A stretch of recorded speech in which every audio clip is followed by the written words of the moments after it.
যারা ফিক শুধু নয় বরং ফিকের পুরো হেরিটেজ, পুরো ট্রেডিশন সম্পর্কে যাদের নলেজ রয়েছে, উরফ সম্পর্কে যাদের নলেজ রয়েছে, এরাই ফতোয়া দেবেন। অতএব দয়া করে আমার ভাইয়েরা, আমার বয়সী যারা, এদেরকে বলছি, আমি জীবনেও ফতোয়া দেই নাই, আপনারাও দিবেন না। ফতোয়া দেওয়া থেকে বেঁচে থাকুন। ফতোয়া দেওয়ার দায়িত্ব আমরা সিনিয়র উলামায়ে কেরাম আর রাসিখুনা ফিল ইলম যারা, এদের হাতে দিয়ে দেই। আপনি দিন হাসিল করবেন, অবশ্যই করবেন। আমি আপনাদের সবাইকে একটা নির্দেশ দিয়ে বক্তব্য শেষ করছি। নির্দেশ দিচ্ছি শুধু আমার বয়সী এদেরকে, মুরব্বীদেরকে নয়। আপনারা যারা ছাত্র আছেন, কমপক্ষে বাংলা বই পাওয়া যায়, একটা কিতাব, সিরাতের একটা কিতাব কিনে কমসে কম আপনার নবীকে চিনুন। কমসে কম আল্লাহ কার মাধ্যমে আপনাকে হিদায়ত দিয়েছেন, উনাকে যদি না চিনেন, আমি নিশ্চিত এখানে যদি জিজ্ঞেস করি আমাদের নবী সাল্লাল্লাহু আলাইহি ওয়াসাল্লামের কয়জন মেয়ে ছিলেন নাম বলুন, বেশিরভাগ বলতে পারবেন না। তো আপনি যদি আপনার নবীকেই না চিনেন, সেটা কিরকম কথা? কিয়ামতের ময়দানে আল্লাহর হাবিবের শাফাআত চান না? তো এতটুকু তো তাআল্লুক পয়দা করে যেতে হবে, এতটুকু তাআল্লুকটা পয়দা করে যেতে হবে। তাই ইলম অর্জন করুন। ইলম অর্জনের পথে যে হাঁটে, ফেরেশতা তার পায়ের নিচে নিজের পালক বিছিয়ে দেন, হাদিসে আমরা পাই। কিন্তু ফতোয়া দেবেন না। ফতোয়া দেওয়ার দায়িত্ব আর রাসিখুনা ফিল ইলম, যারা ইলমের মধ্যে যাদের রুসুখ রয়েছে, এদের কাছে দিয়ে দিন। আমি আমার বক্তব্য শেষ করছি, কথাগুলোকে এক বাক্যে আবার সাম আপ করছি।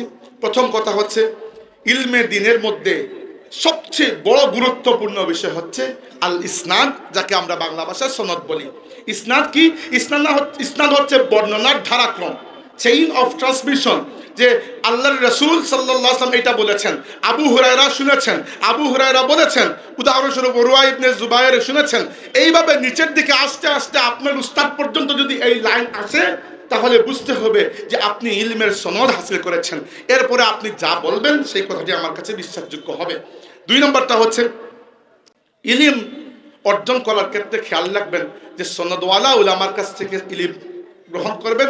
বেসনদ আলিমে ফেসবুক বা আলিমে ইউটিউব যারা আছেন, এদের কাছ থেকে মালুমাতের নামে ইলম হাসিল করবেন না। কারণ এই ইলম আপনাকে গুমরাহ করতে পারে। এই ফিতনার যুগ সম্পর্কে আল্লাহর হাবিব আমাদেরকে যেটি বলেছেন, যে এই যুগে ইত্তাখাযান নাসু রুউসান জুহালান, জাহিলদেরকে মানুষ তাদের আমির বানিয়ে দেবে। এই একটা সমস্যা বনি ইসরাইলের মধ্যে এক্স্যাক্টলি এই সমস্যা এসেছিল ঈসা আলাইহিস সালামের এর আগে, বিরসাতের আগে। যে বনি ইসরাইলের ওলামা যারা এত দুনিয়াদার, এত করাপ্ট, এবং এরা সারাদিন বাইতুল মাকদিসের সামনে বসে বসে ওইগুলোই করত, আন্দাজি কিতাব বিকৃত করত আর নিজের সুবিধা মতো মানুষকে ফতোয়া দিত। আর 3 নম্বর, আপনারা দিনের ইলম হাসিল করার পথে সাই করুন, পথ চলুন, কিন্তু অ্যাটলিস্ট আর রাসিখুনা ফিল ইলম না হওয়া পর্যন্ত আপনারা ফতোয়াবাজি করবেন না। এটা ইলমের সৌন্দর্যকে নষ্ট করে। আর আরেকটা জিনিস মনে রাখবেন, তর্ক বিতর্কের জন্য একটা ইলম লাগে, মুজাদালার জন্য একটা ইলম লাগে। তাই আপনার ইলমের উপর যদি আপনার এরকম ফেইথ না থাকে যে আপনি যেটা বলছেন সে সম্পর্কে আপনি গভীর জ্ঞান রাখেন, বিরুদ্ধবাদীদের ব্যাপারেও আপনি গভীর জ্ঞান রাখেন, তাইলে অন্ততপক্ষে আন্দাজি এতটুকু ইলম নিয়ে কারোর সাথে বিতর্ক করতে যাবেন না। বিতর্ক করাটাও ইলমের একটা সৌন্দর্য বজায় রেখে করতে হয়। বিতর্কটাও ইলমের সৌন্দর্য বজায় রেখে করতে হয়, এবং বিতর্ক তারাই করতে পারেন যারা রাসিখুনা ফিল ইলম। আমরা কি করি, এতটুকু ইলম অর্জন করি, একটা বাংলা কিতাব পড়ি, সেখানে 20টা হাদিস দেওয়া আছে, ওই হাদিস পড়ে আমরা কিন্তু একটা মাযহাবকে রিলেট করে দিই। That's very problematic. এটা মহা সমস্যা। এটা কি হয়, ইলমের অসম্মান, আলিমের অসম্মান, আল্লাহর রাসূলের উম্মতের 14.5 থেকে 1500 বছরের যে ট্র্যাডিশন আছে, এই পুরো ট্র্যাডিশনকে আপনি অসম্মান করলেন। তাই আন্দাজি এই বিতর্কে পড়বেন না।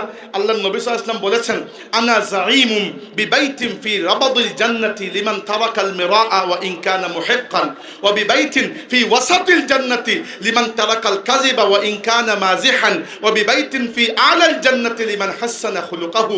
আমি সেই ব্যক্তির জন্য জান্নাতের আঙ্গিনায় একটা ঘরের জিম্মাদারি নিচ্ছি, যে হক থাকার পরও জাহিলদের সাথে বিতর্ক পরিহার করে।